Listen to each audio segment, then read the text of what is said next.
While the remaining boats in the Free Gaza movement's flotilla are still trying to leave the Greek ports, activists from around the world organized a mass fly-in known as the Flytilla.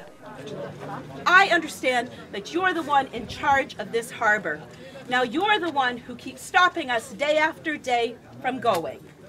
Now maybe there's somebody above you and we'll go to them, but we're not going to leave until you give us permission to get out of this harbor. We have been here for a week. I've been here for 3 months. We've been spending our money. We've been in your hotels. We're good, solid citizens. We are ready to go. On Friday, hundreds of activists from around the world were prevented from landing in the Israeli Ben Gurion airport. The activists were invited by Palestinian groups in a campaign called Welcome to Palestine.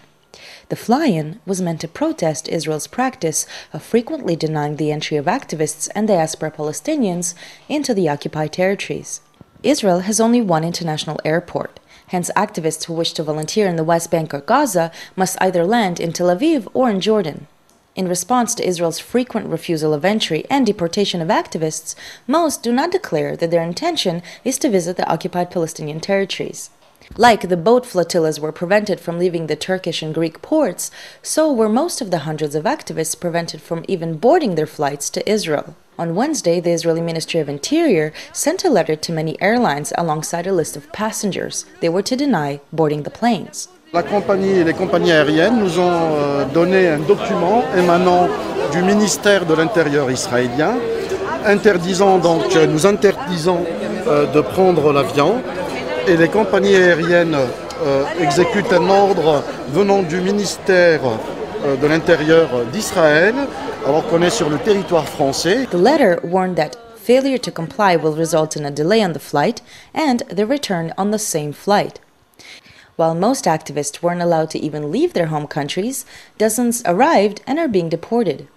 According to police spokesman Miki Rosenfeld, over 120 passengers were denied entry and are awaiting deportation for security reasons. The Real News spoke with Laura Durkee, an activist from the United States, shortly after she landed. I'm with a group of about 10 Brits and myself and one other American. We all went up to passport control. We stated truthfully that we were here to visit Palestinians in Bethlehem, and we were all pulled over for extra questioning.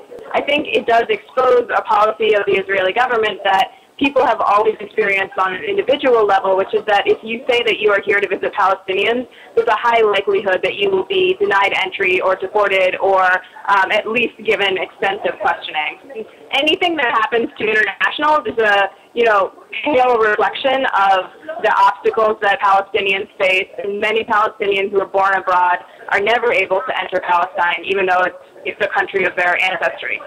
Meanwhile, Israeli activists gathered at the airport in solidarity. I saw a lot of people holding signs there saying Jenny or Mom or things like that, and we also held signs saying Welcome to Palestine or Salamu Alaikum or Marhaba.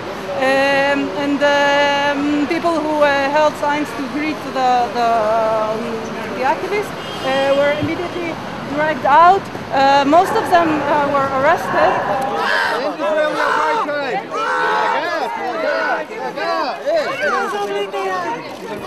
Free Palestine! Free Palestine! Free Palestine! Free Palestine! Free Palestine! I'm from Tel Aviv. We're here to support the international movement for solidarity. What's your second name, Matan? Matan Cohen from Tel Aviv. Look how scared they are that people are coming to protest non-violently against an apartheid state, against a siege, against an entire civilian population. This direction. End this occupation now. Hey, turn around and say it to me. Hey.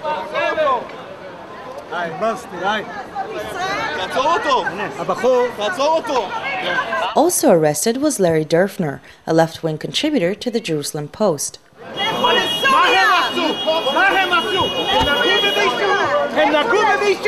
לא, אל תשתקי! הם לא מפריעים את ההצבעה! הם לא אף פעם! שי!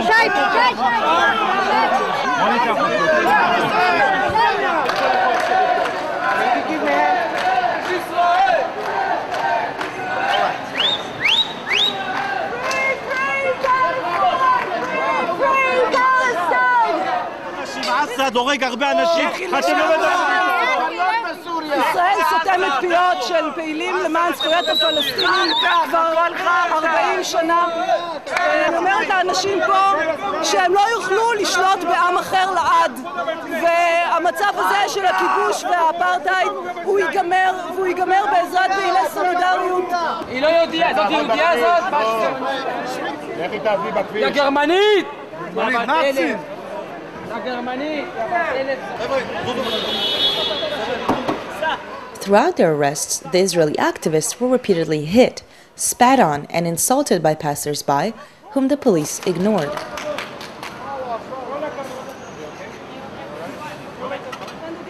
Among the enormous police force sent to the Israeli airport in anticipation of the activists were several undercover and intelligence officers.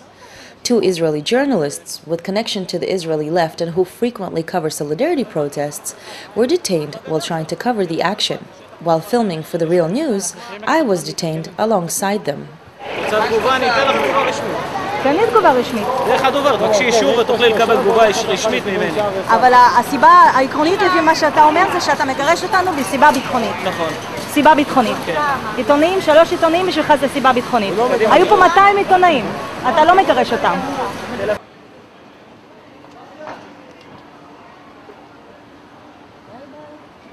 As part of Israel's policy of refusing the right of return to Palestinian refugees that were expelled or who fled in 1948, Israel frequently denies the entry of diaspora Palestinians and their descendants into the country even for short visits. Nadine Nasser is a Canadian of Palestinian origin whose grandparents became refugees in 1948 when Israel was created.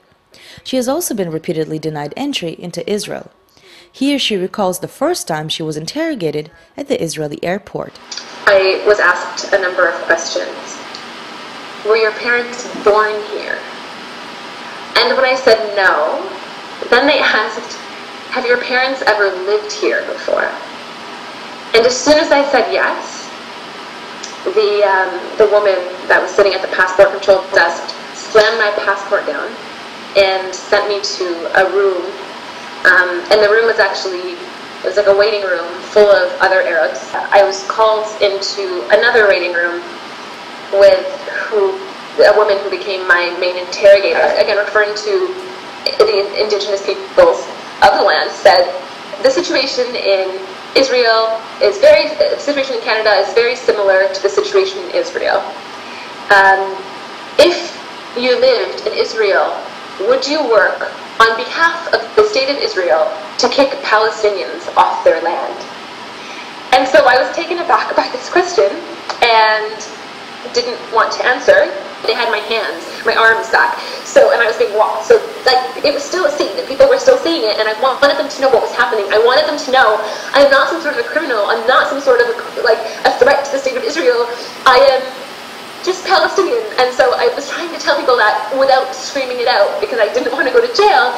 And so I kept saying in a slightly lower voice, but so that those directly around me could hear, I kept repeating, was I denied entry into Israel just because I'm Palestinian? Right before they were putting me right on the plane, one of the security guards said, no, it's because you're not Jewish. Most of the hundreds of activists who participated in the fly-in never left their countries. 124 spent the weekend in an Israeli jail and are being deported in stages. After extensive interrogation, 4 were allowed entry.